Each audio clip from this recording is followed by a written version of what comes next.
જો અહીંયા નજીક આવી ગયા છીએ આપણે. સુંદર ત્રિશૂળ તમે જોઈ શકો છો.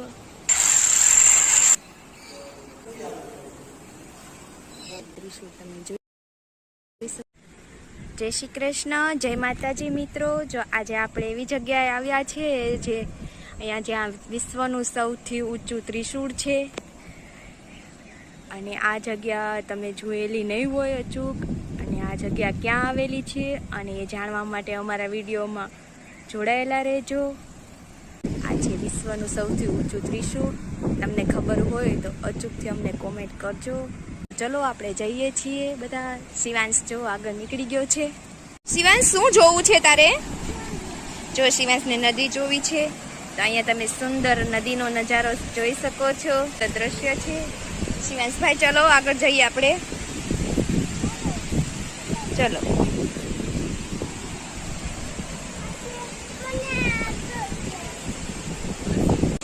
અહીંથી સુંદર ધોધ પડે છે. સુંદર દ્રશ્ય છે મિત્રો. સરસ એટલો સરસ નજારો અહીંયા રિયલમાં તો જોવાનો એવી મજા આવે છે ને કે ચલો આ મંદિર અહીંયા નજીક આવી ગયા છીએ આપણે. અને આ સુંદર ત્રિશૂળ તમે જોઈ શકો છો. આ જગ્યા ક્યાં આવેલી છે તમને હું આગળ જણાવું છું. અને મિત્રો આ થાંભલા અને કુલ વજન આ ત્રિશૂળનો 422 કિલો વજન છે. ખાલી ત્રિશૂળનો જ વજન તમે આ 450 કિલો છે.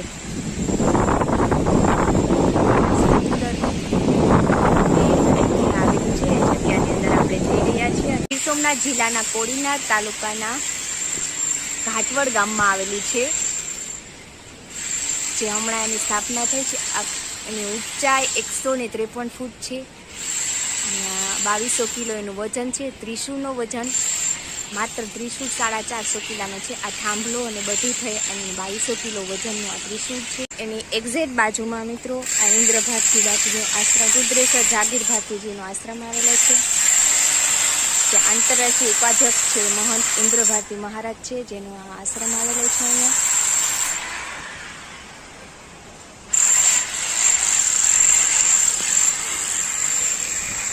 ઘાટવડ ગામે આવેલું છે. ચલો તો હવે આપણે અંદર જઈએ અને આગળનો છે તમે જોઈ શકો છો. એક્ઝેક્ટ બાજુમાં ત્રિશૂળની સ્થાપના છે. અને મંદિર બીજી જમણી સાઈડ મંદિર છે, જે પાછળ તમને જે મંદિરના પર દર્શન કરાવશું હમણાં. તો આપણે આશ્રમની અંદર જઈ રહ્યા છીએ. પૂજ્ય શ્રી જાગીર ભારતી આશ્રમ. અહીંયા મહંત શ્રી ગુરુ પ્રેમ ભારતીજી મહારાજનો આશ્રમ છે. મહંત શ્રી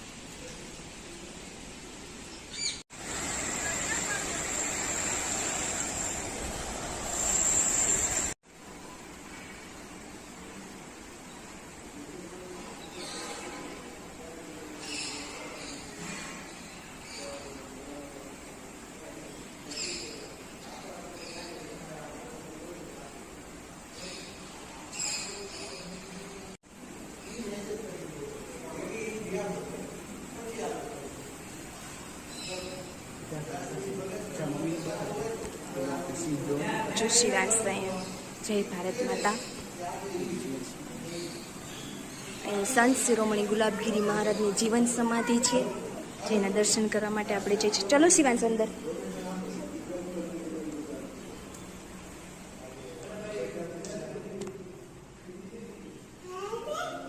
દર્શન કરી લ્યો. સિંહાસન ઉપર બેઠા છે મહારાજ ગુરુ શ્રી રામેશ્વર ભારતીજી મહારાજ. ચલો શિવાંશ. સમાધિ છે, પેલું કરો. શ્રી ઓઘડપીરની ચરણ પાદુકા અહીંયા છે. અને એના માટે એક જો રહસ્ય અહીંયા છે. કૂતરા એટલે અહીંયા જીવંત કૂતરા પણ એની જોડે એટલા જ બેઠા છે. અને અહીં તમે જોઈ શકો છો એટલા જ છે. એનું ખાસ એક રહસ્ય છે કે આગળ આપણે જાણવાની કોશિશ જરૂર કરશું કે શું છે ઓઘડપીરની ચરણ પાદુકા આગળ. અને વાહન પણ કૂતરાઓ છે. અને જો અહીંયા જીવંત બધા કેવા બેઠા છે. જો એને કૂતરાઓ સુંદર રીતે આરામમાં છે, અત્યારે બેઠા છે.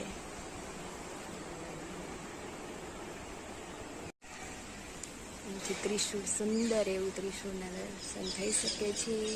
ત્રિશૂળ તમે જોઈ શકો છો મિત્રો.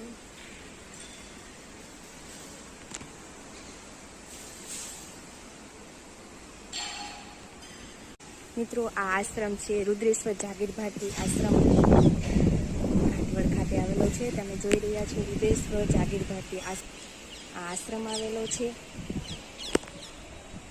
ભારતી બાપુએ સ્થાપના કરી હતી. આ પીપળાનો ઓટો છે નીચે. જ્યારે પરિવાર કામ ચાલુ હતું ત્યારે અહીં રિનોવેશન ન થતું હતું ત્યારે ઓગણતીની સમાધિ ન્યાય એને પ્રસ્થાપિત કરી. અને ઓગણતીર એટલે કાલ ભૈરવનું એક રૂપ જ છે. એનું વાહન કૂતરો છે. એટલે જ અહીંયા આટલા બધા કૂતરા જોવા મળે છે. બાપુને શોખ હતો કૂતરાનો. અને મોટા ભાગે કાળા કૂતરા હતા. કાળા કૂતરા. અને બાપુ કાલ ભૈરવના ઉપાસક હતા. કાલ ભૈરવના ઉપાસક.